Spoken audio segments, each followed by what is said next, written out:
Welcome, seekers of hidden history. Here, on this channel, we uncover the stories buried in the shadows, tales of forgotten civilizations, empires erased from memory, and the secrets of mankind before and after the Great Flood.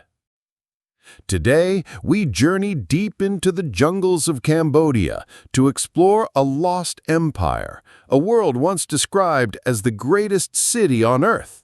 This is the story of the mystery of Angkor, lost empire of the Khmers. The Khmer Empire was born in the 9th century when King Jayavarman II declared himself a Devaraja, a god king, in the year 802 CE, establishing the foundations of a divine monarchy. From this moment, the empire grew into a powerhouse of Southeast Asia, controlling lands that stretched across modern-day Cambodia, Thailand, Laos, and Vietnam. Angkor, its capital, was no ordinary city. At its height in the 12th century under King Jayavarman II, it became home to nearly 1 million inhabitants when Paris and London were barely towns. At the center of this colossal city stood Angkor Wat, a temple so vast it remains the largest religious monument ever built. Constructed between 1113 and 1150 CE, Angkor Wat was designed to embody the Hindu universe itself. Its central tower rose as Mount Meru, the axis of creation. The surrounding towers symbolized the peaks of the sacred mountains, and the vast moat represented the cosmic ocean.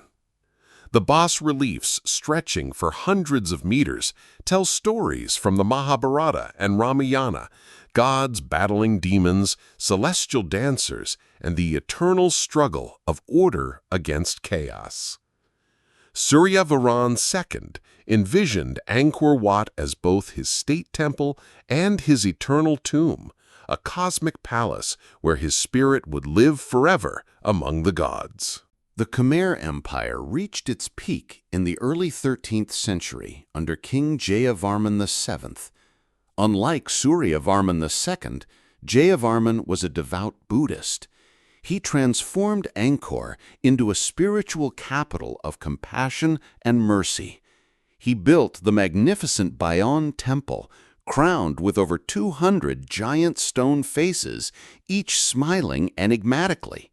Some say they are the faces of the Buddha. Others believe they are the face of Jayavarman himself, watching over his people like a god.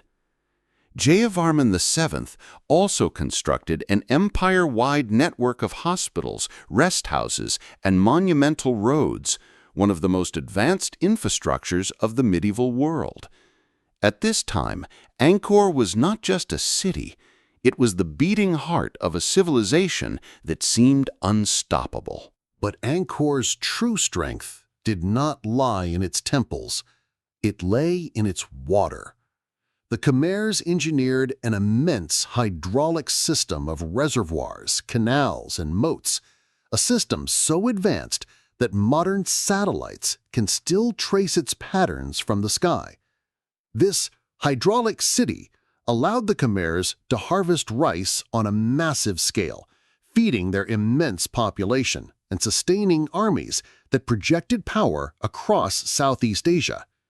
Yet the very system that brought them glory would also lead to their downfall. By the late 13th and early 14th centuries, the empire faced multiple threats. Climate studies reveal evidence of decades of drought, followed by catastrophic monsoons that destroyed Angkor's delicate balance of water. The canals collapsed, the reservoirs dried or overflowed. The lifeline of the empire began to fail. At the same time, external enemies grew stronger. The rising Siamese kingdom of Ayutthaya launched repeated invasions. In 1431 CE, Ayutthayan forces captured and plundered Angkor, delivering a blow from which the Khmer Empire never recovered.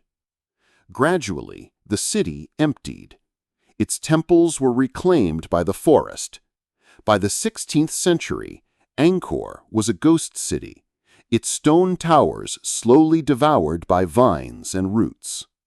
For centuries, Angkor lived only in the whispers of local legends. The Cambodian people told tales of a city built by gods, too magnificent to be the work of mortals.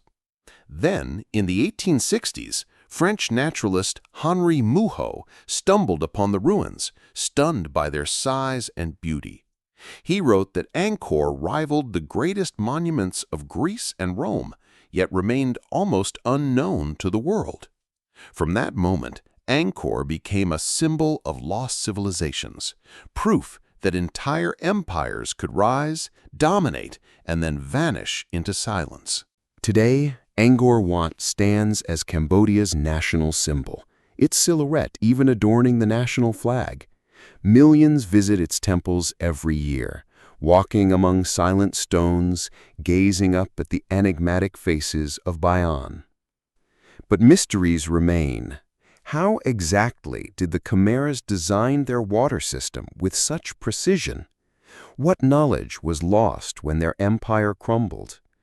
Could it be that, had Angkor endured, Southeast Asia might have led the world into a different scientific age? The fall of Angkor is more than a tale of ruins. It is a warning that even the mightiest civilizations can collapse, undone by nature, enemies, or their own creations. The story of Angkor is both inspiring and haunting. It shows us the heights of human imagination and the fragility of human achievement. Every stone of Angkor Wat, every carved apsara, every smiling face of Bayan whispers the same message: nothing lasts forever. So as we uncover the forgotten empires of the past, we are also staring into a mirror, asking, could our own world someday share the same fate? If you enjoyed this journey into the shadows of history, don't forget to subscribe to our channel, activate the notification bell, and join us as we continue to unveil the dark, hidden past of human civilization. More mysteries await, and together we will bring them back to light.